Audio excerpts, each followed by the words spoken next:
E eu quero saber o que é que o Ancelotti falou. Eu não ouvi ainda o Mister depois da coletiva. Prédio acabou de chegar aqui do MetLife Stadium. Chegou atrasado. Quanto tempo demorou do MetLife até aqui, Prédio? 44 minutos. 44. No momento que a gente saiu.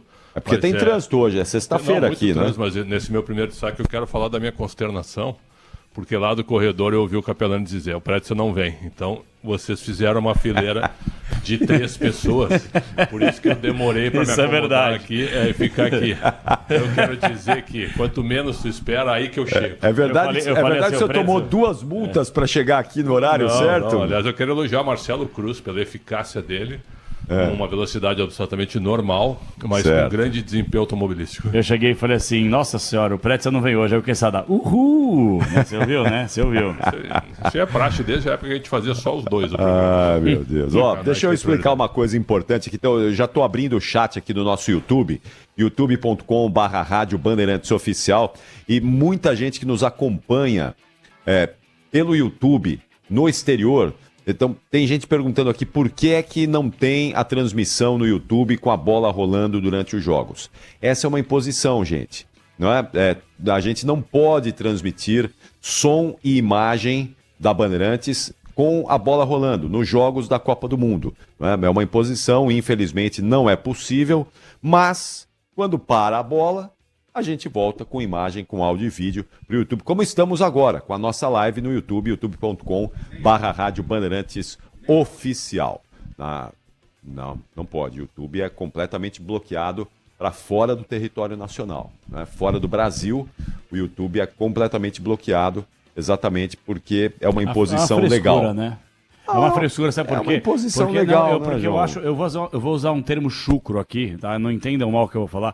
É uma orgia o que as pessoas fazem no YouTube. Porque o Capriotti, ele faz lá o Capri Run dele, e aí o fulaninho Run, ele vai pegar o seu conteúdo, vai recortar, vai pôr no canal dele, vai ter às vezes mais visualização que você, vai monetizar em cima da sua imagem, do seu trabalho, e não toma strike, não toma ban, não toma nada do YouTube. Mas a gente tem direito de transmissão para mostrar a nossa cara, aí não pode. Eu vou explicar tecnicamente, porque aí é uma questão de contrato com a FIFA, não tem a ver com o YouTube. Não, tudo bem, a crítica é na FIFA também. A gente pagou e não pagou barato para ter direito de transmissão. Calma, não. Você está passando pano para a FIFA, eu não vou passar pano para a FIFA. Está errado. Não vamos falar disso. Está errado. Isso aqui é paga caro e não pode fazer nada. É assim que funciona. O senhor tá falando não pode tirar foto do estádio, não pode fazer vídeo, não pode... Ai, tá da FIFA zona, vamos dormir. Sem conhecimento de causa. Isso eu não tenho conhecimento para falar. O senhor ama a FIFA. Ama o Infantino. Vamos lá, atenção, Pretzel, vamos lá. Vamos falar aí de Carlo Ancelotti e Vinícius Júnior, coletiva de agora a pouquinho, lá no MetLife Stadium. Vamos lá. Eu vou dizer para vocês, foram 2 entrevistas, viu? Insípidas e inodoras, as entrevistas, certo? Dessa brincadeira que a gente está falando, porque o Vinícius Júnior, sabe quando o cara vai para uma entrevista e ele deve mandar uma mensagem para alguém, que saco isso aqui, cara, certo? Porque ele queria se livrar das perguntas rapidamente, foi uma entrevista muito rápida, porque não foram poucas perguntas. Perguntaste, irmão? Consegui, né? Um braço da CT, né? O quê? Pro Vini você perguntou? Perguntei pro Vini. Sobre a Virgínia, não? Né? Nem sabia disso aí, Fiquei sabendo agora que falaram. Virgínia. Nem sabia disso. Não tem mais romance Vinícius Júnior e Virgínia. Parece que reataram. Trocaram um coraçãozinho no Instagram. Isso aqui é um debate esportivo, não é um debate de fofoca. Não quer dizer nada. Vai lá no Léo Dias lá pra ficar sabendo disso aí. Quando o Ulisses posta alguma coisa, a gente deixa um coração lá também. Você coloca o likezinho? Claro, porque é o like. Eu dou um dislike. Dá um dislike. Mas dito isso, vamos ouvir só 2, certo? Porque assim, não teve muita coisa de diferente, tá? E outra, muitos marroquinos querendo participar. E antes do Vinícius Júnior e do Ancelotti, o Hakimi deu entrevista, certo? E o Hakimi disse o seguinte, o marroquino perguntou para ele, você acha que existe um equilíbrio no jogo ou o Brasil é favorito? Pergunta de um marroquino. Ele falou, não, o jogo é parelho. Olha, o marroquino dizia, o jogo é parelho, nós temos condições de fazer um bom jogo contra o Brasil. Então vai ser lá dentro que as coisas vão se decidir. Isso ele falou antes, o treinador também falou. O Mohamed Orshui, né, que é o novo treinador. Eles falaram antes? Falaram antes. Antes do Ancelotti. Os 2 juntos, né? Certo. O Marrocos foram os 2 juntos. Certo. No Brasil, primeiro Vinícius e depois Ancelotti. Eles não estavam juntos? Não estavam juntos. Por quê? Normalmente é junto, não? É verdade. E um detalhe também. Primeiro, na entrevista do Vinícius Júnior, certo? E nas entrevistas brasileiras, quem conduziu foi o Fábio Seixas, o assessor do Brasil. E nas entrevistas do Marrocos, quem conduziu foi a FIFA. Então isso aí chamou atenção também.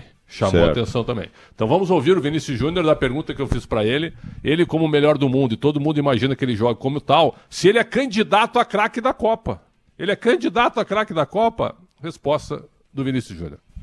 Eu não estou aqui para ser o melhor jogador da competição. Eu estou aqui para fazer o Brasil ganhar e voltar ao topo, como eu tenho falado. Tenho mais jogo, mais experiência do que da última Copa e estou preparado para fazer uma excelente competição. Aí, muito bem orientado, né? Eu contei, dá 18 segundos a resposta dele, certo? Essa foi a resposta para a sua pergunta? Dele, só isso? Você não editou? Só isso. Ele só respondeu isso? Não, e outra, as perguntas dele, viu, Capri, Quesada e Capelanes, as respostas não ultrapassaram mais do que 30 segundos. Talvez 30 tenha sido o máximo da resposta que ele falou sobre o Neymar, sobre a alegria no ambiente. É uma resposta protocolar, padrão, né? É isso aí. Eu tô aqui pra ser campeão, não pra ser melhor do mundo. Mas o que você espera de um cara que deveria ter uma representatividade com o povo? Já foi melhor do mundo. Não. E é o cara que tem que carregar a seleção nas costas. Se não for ele, quem vai? Matheus Cunha? Eu? Mas Não dá, né? Eu não tô reclamando eu tô dizendo que a resposta dele é protocolar. Vocês esperavam algo diferente? Eu esperava. Eu esperava também. Não, Eu esperava que ele dissesse assim, eu sou sim, eu não. certo? Porque ele já foi melhor do mundo, né? E outra, eu posso concorrer com o Messi, com o Cristiano Ronaldo, com o Mbappé, com o Lamine Yamal, por que não? Ele já ganhou o melhor do mundo, cara. O Mbappé nunca ganhou, ele ganhou. Então ele poderia dizer isso, né? Mas não, viu? Preferiu ser político. Aliás, o empresário dele é o Jay-Z, né? Que é o marido da Beyoncé, um dos maiores do mundo. Então, deve ser assim, não te complica jamais. Qual foi a melhor resposta? Enquanto tu der entrevista, viu? Responda, mas responda para não causar polêmica. Qual foi a melhor resposta da coletiva do Vini? Cara, não teve. Foi isso aí, o protocolar. Assim. Foi isso? Não teve nenhuma assim Mas que ele tenha... Nenhuma que te chamasse a atenção? Não, viu? Com muita atenção vendo. Nenhuma assim que tenha... Nem do Ancelotti, assim, uma mais ousadinha um pouco? A gente pode colocar do Ancelotti, para mim tem duas, né? Primeiro, podemos colocar agora já, Capri? Vamos, aí a gente já analisa tudo de uma vez. Vamos Primeiro, ouvir ele foi questionado, todas. né, por um jornalista estrangeiro se existe favoritismo de alguém na Copa do Mundo. Se o Brasil está nesse grupo ou não. Pela primeira vez ele foi questionado sobre isso. Então, a seleção brasileira é favorita na Copa ou existe uma grande favorita na Copa? Vamos ouvir. España es una de las favoritas, ma no claro, porque de momento no tengo un equipo claramente favorito en esta Copa del Mundo. Por eso yo creo que esto va a ser una Copa del Mundo muy equilibrada, onde muitos equipos têm a possibilidade de competir até a final. Rápida, né? E a outra é o seguinte, perguntaram para ele o que aconteceu com o corte do Wesley e por que ele chamou o Ederson. Essa pergunta eu achei interessante. Boa, essa é boa. Essa foi boa. E ele respondeu desta maneira. Por que ele chamou o Ederson e como que ele viu o corte do Wesley na consequência para a seleção brasileira. Vamos ouvir. Cortaram os jogadores muito um aspecto do meu trabalho que eu não gosto de fazer, porque é muito triste, mas não tinha outra solução. Ele teve uma lesão bastante séria e não podia recuperar nessa Copa do Mundo. Encontramos a Ederson porque a dúvida também ne escolher os 26 era se chamar a 9 defesa ou a 8 e chamar 6 meios.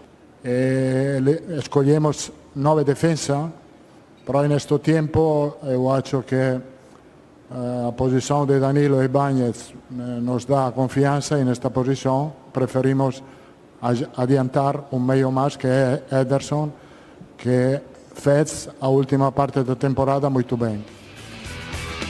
Aí a justificativa pela convocação do Ederson, e ele citou o Ibáñez, que ele tem o Danilo, mas tem o Ibáñez também, que pode atuar como lateral direito. Aliás... E ele admite que ele corrigiu a questão do meio de campo, né? Exatamente. Que tinha pouca gente ali, ele tinha que... Correção de rota. Teve que corrigir ali o meio de campo, tinha pouca gente. Ele admitiu aí agora, né? Tu avança sobre isso. Hoje no treino, eu fui atrás de alguma informação sobre o time, até cheguei para uma fonte, tá definido o time, né? Perguntei, olha... Dá uma olhada na lateral direita, não fecha a porta pro Ibáñez. Então tu bate muito na tecla do Ibáñez, né? Mas parece que de novo ele treinou hoje com o Danilo e com o Alexandro e já tinha feito o teste com o Ibanez ontem, junto com o Luiz Henrique. Né? O Luiz Henrique entrou uma parte do treino. Eu não acredito que o Luiz Henrique comece o jogo. Então, assim, ó, deixar a porta aberta, a gente pode deixar, mas Danilo Silva, Ibanez, um dos dois na lateral, Marquinhos, Gabriel, Alexandro, aí Casemiro, Bruno Guimarães, Paquetá, Rafinha, Matheus Cunha, Vinícius Júnior e o Alisson no gol. E o Alisson está repercutindo muito o que a gente falou ontem no Esporte Debate, que o Alisson pode ser o primeiro goleiro na história a disputar 4 Copas do Mundo como titular. Se ele superar essa Copa agora, que ele tem 33 anos, com 37 em 2030... 33 ou 34 ele tem? 33 para 34. 4 Copas pelo Brasil, né? Pelo Brasil, Tá. exatamente. Ele pode ser o primeiro goleiro titular. Se ele Imagina o Alisson, por exemplo, pegando o cenário. Campeão do mundo. Hexa, né?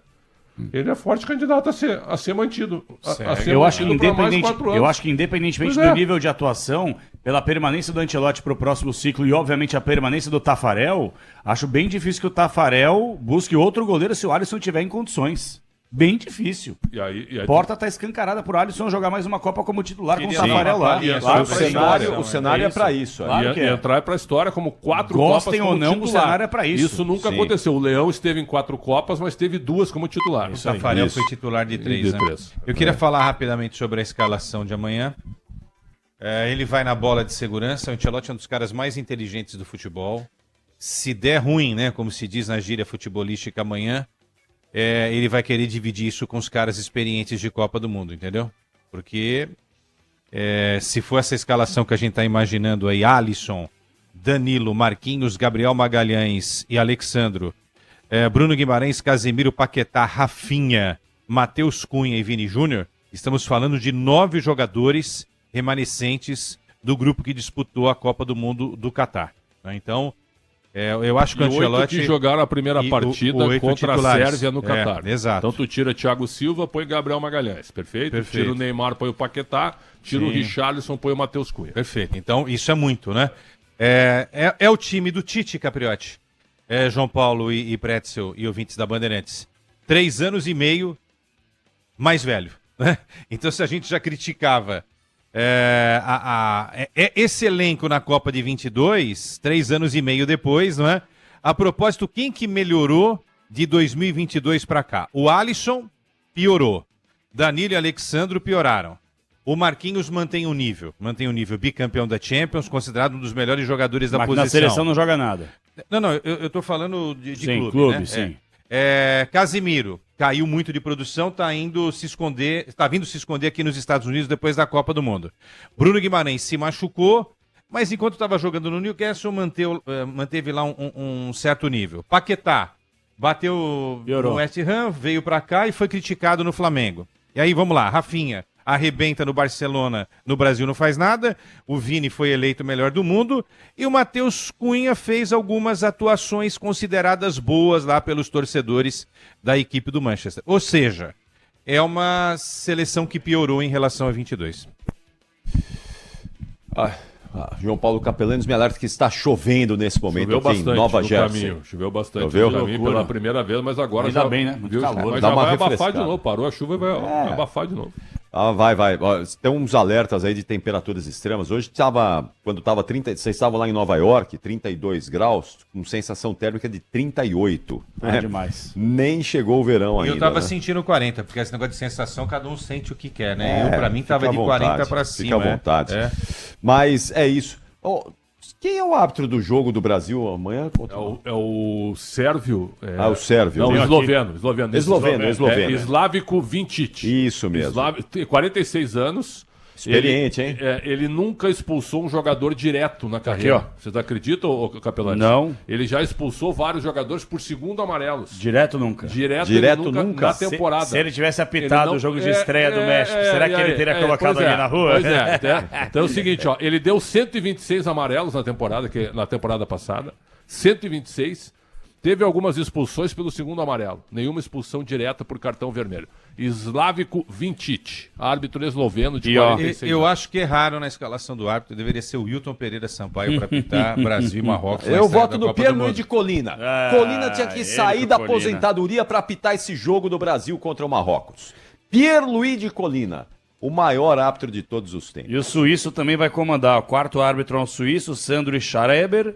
E o reserva do assistente do árbitro, se o árbitro se machucar, tiver uma dor de barriga, vai o Stefani de Almeida. 2 suíços e 3 eslovenos vão comandar a arbitragem para Brasil e Marrocos amanhã. Eu vou te falar uma coisa, viu? Eu e o Quesada hoje, o Prédio estava cobrindo o treino, acompanhando lá o MetLife, conversando com Fontes, Vinícius Júnior, Hakimi, Ancelotti, um monte de gente. Eu e o Quesada lá na Times Square, a quantidade de marroquino é uma coisa que chama atenção. E eu queria deixar bem claro, eu estava conversando com alguns marroquinos e foi até uma entrevista que o Quesada fez mais cedo.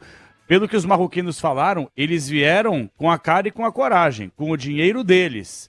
Muitos torcedores do Brasil que aqui estão, que são membros de torcidas organizadas, conseguiram um pacote via CBF. $60 para os 8 jogos da Copa do Mundo. Por quê? Porque fazem parte da torcida organizada, que houve essa união por parte da CBF, juntamente com patrocinadores da CBF, e aí essas pessoas conseguiram comprar esse pacote. Repito a informação da entrevista que o Quesada fez com um membro da organizada lá na Times Square. Ele pagou $60 para ter acesso a 8 jogos caso o Brasil chegue na final. É um valor simbólico, né? Simbólico. Um valor simbólico porque alguém está subsidiando, né? Então, resumidamente, Mas o o avião da alegria, né, Capelani? o Brasil incentiva que as pessoas virem de torcida organizada. Claro. Saia do torcedor comum, não compensa você que está ouvindo a Bandeirantes, você que é torcedor comum, você que é sócio-torcedor, não compensa. É melhor você virar torcedor de organizada, que você vai ter acesso sempre a ingresso, seja do seu clube ou da seleção, você vai pagar mais barato no ingresso, talvez você possa vir no voo da alegria, porque é sempre subsidiado por alguma empresa, e você fica na manteiga, do que ficar se matando como sócio, tentando comprar ingresso num site que não funciona, que é o triplo do preço que você pagaria normalmente. Eu acho que ele não tem culpa nenhuma. Não, né? não, Uma não. torcida foi dado uma Acabou. benesse, o cara. E uma informação importante: muitos torcedores estão bebendo cerveja nas ruas. Hoje na Times Square, muita gente com a cervejinha e com aquela capinha que protege. Então você não sabe se é refrigerante, se é cerveja e tal. Quando eu estava ali com o João, eu vi um movimento de 3 torcedores, um deles, né, foi o Fernando da torcida do Atlético Paranaense, gente boníssima e tal, e 2 policiais. E as 2 policiais estavam ali vendo o passaporte e escrevendo num papel. Eu não entendi muito bem, aí eu cheguei um pouco mais perto e aí ele me disse, eu fui multado. Não, primeiro foi um rapaz que falou, eu fui multado. Aí depois o Fernando veio e falou, eu fui multado. Sabe por que eles foram multados? Porque eles estavam bebendo e não podia beber ali. Sabe de quanto a multa, seu Ricardo Caprati? $25 a multa por beber na rua. Por beber na rua. Não é que não podia beber lá. Você não pode beber bebida alcoólica em qualquer lugar que você tenha como exposição da bebida. Você pode, por exemplo, pegar um copo transparente, colocar a cerveja dentro e sair bebendo. Colocar a garrafa dentro de um saco, por exemplo. Isso aí você pode fazer. O problema é que, né, os caras deram pala, estavam lá, né, com a latinha. Aí os caras olharam, pô, veja bem, deveria, na minha avaliação, haver uma flexibilização, se é que existe esse termo aí bonitinho, para que as pessoas pudessem estar inseridas numa área que nem fizeram em Doha, lembra? Não, mas lá era mais fácil beber, porque para quem bebia era mais fácil beber no Catar do que beber aqui nos Estados Unidos. Mas o Quesada, você sabe que a restrição, super diferente, mas a restrição para beber lá em Doha, no Catar, é uma coisa absurda. Só que eles fizeram uma área FIFA dentro das fanfests e lá não só você podia beber, como eles vendiam bebida alcoólica naquele espaço. Os Estados Unidos, na minha avaliação, deveriam ter feito a mesma coisa. Um calor desgranhento desse. Você não poder tomar uma cervejinha para curtir uma festa, poxa vida, que coisa chata. Vocês se lembram da festa que a torcida do Marrocos fez lá no Catar? Sim. Vocês se lembram como lá onde a gente estava hospedado, quando eles ganhavam, eles iam comemorar lá. Gigantesca festa. Lá na... Suki Akif lá, né? Os caras comemoravam muito, né? Pois amanhã vai ser assim no estádio também. Vocês sabem, eu acho que eu já comentei, minha filha está trabalhando lá no Marrocos. E ela. Amanhã, aliás, ela vai entrar com a gente. Que ela vai assistir o jogo lá numa fanfest, alguma coisa do tipo lá, em algum lugar. E ela tava me falando, pai, os caras são muito apaixonados aqui. Os caras torcem demais. E amanhã ela vai entrar com a gente no Concentração. Você vai amanhã. chamar ela Larissa Capriotti. Diretamente, ela Pai vai diretamente entrevistando do a Marrocos. filha é um Exato, momento vai ser legal, espetacular. Vai Exato. ser o momento nepotismo do Áudio rádio. e vídeo, viu? Áudio e vídeo, Não áudio me e venha vídeo. só de áudio, não, que a gente Não, quer ver a carinha áudio, dela aí, meu. áudio e vídeo. Ela vai entrar com áudio e vídeo Momento amanhã. nepotismo. Momento nepotismo do Viu? rádio. Microfone bom e com a espuminha, hein? Se não entrar com a espuminha, não pode entrar também. E ela tava me falando, pai, aqui eles são muito fanáticos. Os caras são muito fanáticos. Eu falei, toma cuidado onde você vai torcer com a camisa do Brasil amanhã. É um perigo, né? Vai que, né? Então amanhã a gente vai ter um pouquinho. A gente já tinha visto lá no Catar a festa que eles faziam quando ganhavam jogos lá. Então tô preocupado amanhã se. Não vão ganhar. Mas aqui, né, a festa que esses caras vão armar aqui, Clima amistoso, falar isso. aqui em Nova York. Você Meu- já pensou o que eles vão fazer aqui lá em E foi bom Times falar isso, Square? que tinha de marroquino na coletiva hoje, dos dois, tanto do Hakimi quanto dos brasileiros. Negócio impressionante, a imprensa marroquina em peso para ouvir também o Ancelotti e o Vinícius Júnior. Hoje Vou a gente- tentar tirar uma foto, alguma coisa assim. Hoje a gente conversou com alguns torcedores brasileiros e havia uma aposta de que a gente vai amanhã no MetLife ter mais torcida de Marrocos do que torcida do Brasil. A comunidade de Marrocos está aqui nos Estados Unidos e eles se movimentaram muito, né? Se organizaram muito para pegar esses ingressos para acompanhar os jogos. Estive lá no estádio do Red Bull, né? Encontrando aquele meu amigo lá, o Babaca. Mas antes do jogo, eu estive ali nas cercanias peraí, e só Quesada. tinha Peraí, torcedor Quesada, e só tinha torcedor de Marrocos. Não tinha pouquíssimos torcedores da Noruega. E hoje, Capriotti, eu conversei com muita gente lá. Gente que comprou ingresso via FIFA ou no mercado paralelo, ingressos oficiais, ninguém pagou menos do que $1.300. Inclusive um senhor que trabalha com agro, mora no Paraguai, brasileiro, estava com a esposa, o neto e o filho. Ele pagou, Capri, $3.000 por cabeça para ver o jogo amanhã, Brasil e Marrocos. Então vamos fazer uma conta rápida, 3.000 vezes 4, $12 mil. $12 mil vezes 5, 60 mil. Ou seja, ele gastou, Ricardo Capriotti, olha aqui pra mim. Eu Olha tô- aqui, eu tô ouvindo. R$60 mil. Ele mais Quem 3 pode pessoas. é uma maravilha, Quem pode, né? pode. Quem pode é uma maravilha. Quero responder um ouvinte aqui, só responder um cara aqui, ó, o Eduardo Pereira, ele falou que eu sou muito limitado culturalmente, respeita as regras dos outros países, aí não é Brasil, kkkk. O Eduardo, graças a Deus, Deus me deu o privilégio de visitar e de frequentar ou a turismo ou a trabalho muitos países que eu nunca pensei que eu poderia chegar.